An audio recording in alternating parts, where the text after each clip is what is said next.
Well, hello there. My name is Richard, and thank you for listening.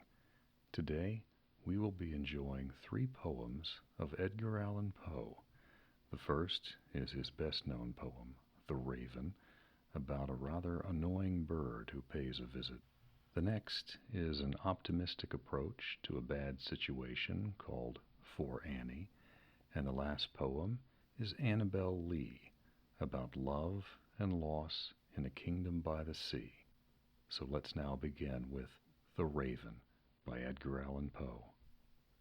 Once upon a midnight dreary, while I pondered, weak and weary, over many a quaint and curious volume of forgotten lore, while I nodded, nearly napping, suddenly there came a tapping, as of someone gently rapping at my chamber door. "'Tis some visitor," I muttered, tapping at my chamber door. Only this, and nothing more. Ah, distinctly I remember, it was in the bleak December, and each separate dying ember wrought its ghost upon the floor. Eagerly I wished the morrow, vainly I had sought to borrow from my books surcease of sorrow, sorrow for the lost Lenore, for the rare and radiant maiden whom the angels name Lenore, nameless here forevermore. And the silken, sad, uncertain rustling of each purple curtain thrilled me, filled me with fantastic terrors never felt before, so that now, to still the beating of my heart, I stood repeating, "'Tis some visitor entreating entrance at my chamber door, some late visitor entreating entrance at my chamber door. This it is, and nothing more." Presently my soul grew stronger, hesitating then no longer. "Sir," said I, "or madam, truly your forgiveness I implore, but the fact is I was napping, and so gently you came rapping, and so faintly you came tapping at my chamber door, that I scarce was sure I heard you." Here I opened wide the door. Darkness there, and nothing more. Deep into that darkness peering, long I stood there, wondering, fearing, doubting, dreaming dreams no mortal ever dared to dream before. But the silence was unbroken, and the stillness gave no token, and the only word there spoken was the whispered word, "Lenore." This I whispered, and an echo murmured back the word, "Lenore." Merely this, and nothing more. Back into the chamber turning, all my soul within me burning, soon again I heard a tapping somewhat louder than before. "Surely," said I, "surely that is something at my window lattice.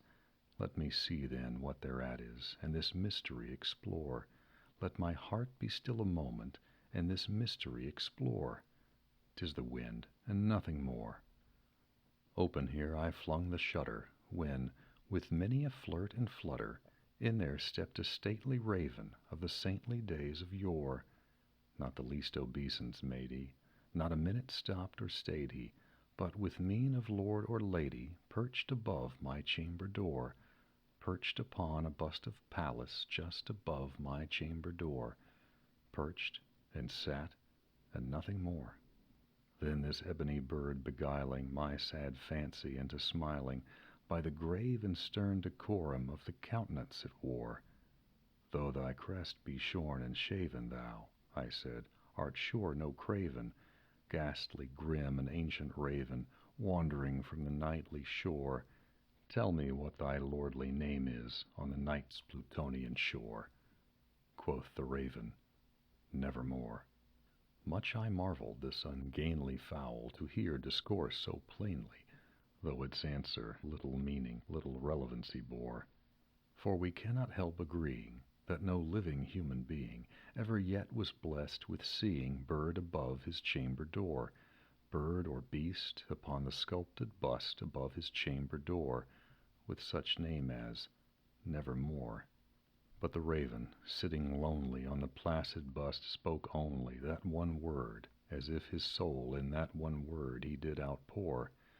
Nothing farther than he uttered, not a feather then he fluttered, till I scarcely more than muttered, "Other friends have flown before. On the morrow he will leave me, as my hopes have flown before. Then the bird said, "Nevermore." Startled at the stillness broken by reply so aptly spoken. "Doubtless," said I, "what it utters is its only stock and store, got from some unhappy master, whom unmerciful disaster followed fast and followed faster, till his songs one burden bore, till the dirges of his hope that melancholy burden bore of never, nevermore." But the raven, still beguiling all my fancy into smiling, straight I wheeled a cushioned seat in front of bird and bust and door. Then upon the velvet sinking, I betook myself to linking fancy unto fancy, thinking what this ominous bird of yore, what this grim, ungainly, ghastly, gaunt, and ominous bird of yore meant in croaking "Nevermore." This I sat engaged in guessing, but no syllable expressing to the fowl whose fiery eyes now burned into my bosom's core. This and more I sat divining, with my head at ease reclining on the cushion's velvet lining that the lamplight gloated o'er, but whose velvet violet lining with the lamplight gloating o'er she shall press, ah, nevermore. Then methought the air grew denser, perfumed from an unseen censer, swung by seraphim whose footfalls tinkled on the tufted floor. "Wretch," I cried, "thy God hath lent thee, by these angels he hath sent thee, respite, respite, and nepenthe from thy memories of Lenore. Quaff, O quaff this kind nepenthe, and forget this lost Lenore." Quoth the raven, "Nevermore." "Prophet," said I, "thing of evil, prophet still, if bird or devil, whether tempter sent, or whether tempest tossed thee here ashore, desolate, yet all undaunted, on this desert land enchanted, on this home by horror haunted, tell me truly, I implore, is there balm in Gilead? Tell me, I implore." Quoth the raven, "Nevermore." "Prophet," said I, "thing of evil, prophet still, if bird or devil, by that heaven that bends above us, by that God we both adore, tell this soul with sorrow laden, if, within the distant Aidenn, it shall clasp a sainted maiden whom the angels name Lenore, clasp a rare and radiant maiden whom the angels name Lenore." Quoth the raven, "Nevermore." "Be that word our sign of parting, bird or fiend," I shrieked, upstarting. "Get thee back into the tempest and the night's Plutonian shore. Leave no black plume as a token of that lie thy soul hath spoken. Leave my loneliness unbroken. Quit the bust above my door. Take thy beak from out my heart, and take thy form from off my door." Quoth the raven, "Nevermore." And the raven, never flitting, still is sitting on the pallid bust of Pallas just above my chamber door, and his eyes have all the seeming of a demon's that is dreaming, and the lamplight o'er him streaming throws his shadow on the floor, and my soul from out that shadow that lies floating on the floor shall be lifted nevermore. Our next poem is called "For Annie," and it goes like this. Thank heaven, the crisis, the danger is past, and the lingering illness is over at last, and the fever called living is conquered at last. Sadly I know I am shorn of my strength, and no muscle I move as I lie at full length. But no matter, I feel I am better at length, and I rest so composedly now in my bed, that any beholder might fancy me dead, might start at beholding me, thinking me dead. The moaning and groaning, the sighing and sobbing are quieted now with that horrible throbbing at heart, that horrible, horrible throbbing. The sickness, the nausea, the pitiless pain have ceased with the fever that maddened my brain, with the fever called living that burned in my brain. And oh, of all tortures, that torture, the worst, has abated, the terrible torture of thirst, for the naphthaline river of passion accurst. I have drunk of a water that quenches all thirst, of a water that flows with a lullaby sound from a spring but a very few feet underground, from a cavern not very far down underground. And let it never be foolishly said that my room it is gloomy and narrow my bed, for man never slept in a different bed, and to sleep you must slumber in just such a bed. My tantalized spirit here blandly reposes, forgetting or never regretting its roses, its old agitations of myrtles and roses. For now, while so quietly lying, it fancies a holier odor about it, of pansies, a rosemary odor, commingled with pansies, with rue and the beautiful Puritan pansies. And so it lies happily, bathing in many a dream of the truth and the beauty of Annie, drowned in a bath of the tresses of Annie.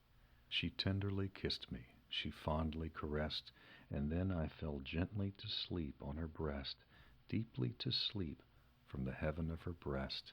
When the light was extinguished, she covered me warm, and she prayed to the angels to keep me from harm, to the Queen of the angels to shield me from harm. And I lie so composedly now in my bed, knowing her love, that you fancy me dead. And I rest so contentedly now in my bed, with her love at my breast, that you fancy me dead, that you shudder to look at me, thinking me dead.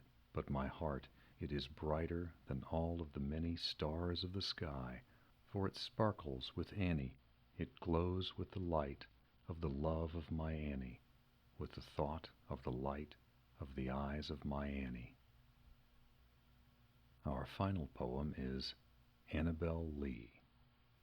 It was many and many a year ago, in a kingdom by the sea, that a maiden there lived, whom you may know by the name of Annabel Lee.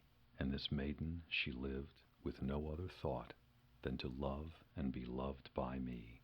I was a child and she was a child in this kingdom by the sea, but we loved with a love that was more than love, I and my Annabel Lee, with a love that the winged seraphs of heaven coveted her and me.